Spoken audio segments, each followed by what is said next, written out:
নমস্কার বন্ধুরা, আজকে আমি আবার একটা নতুন ভিডিও নিয়ে আপনাদের সামনে হাজির। আজকে আমি রান্না করব ফুলকপি দিয়ে মাছের ঝোল। এই হচ্ছে মাছ, রুই মাছ, আর এই হচ্ছে ফুলকপি, আলু, টমেটো, কাঁচা লঙ্কা। দেখুন আমি কিভাবে রান্না করি। প্রথমে গ্যাসটাকে ধরিয়ে নিই।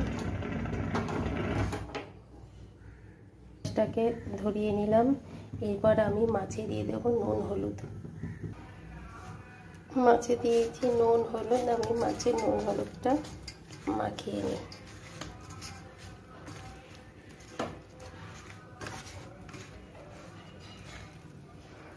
মাছে আমার নুন হলুদ মাখা হয়ে গেছে। মাছের নুন হলুদ মাখা হয়ে গেছে। এবার আমি কড়াইতে তেল দিয়ে দিই।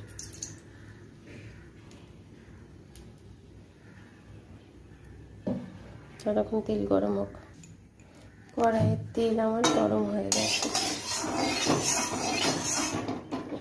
মাছগুলো দিয়ে দিই।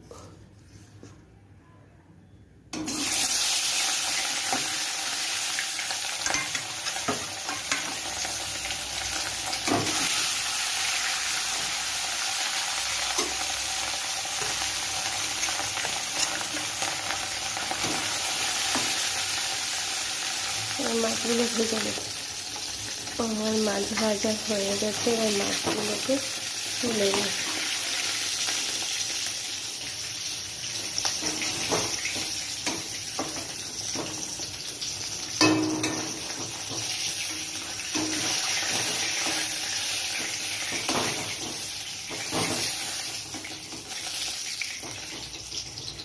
সব মাছ ভাজা হয়ে গেছে।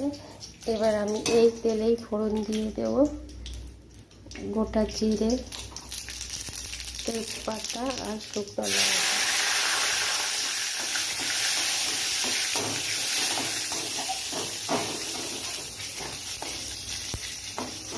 এর মধ্যে দিয়ে দেব কেটে রাখা আলুগুলো।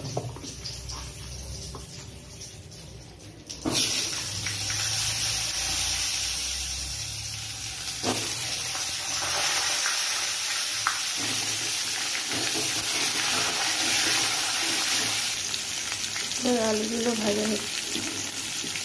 হয়ে গেছে। এবার আমি দিয়ে দেবো ফুলকপি। ফুলকপি দিয়ে ভাজা করে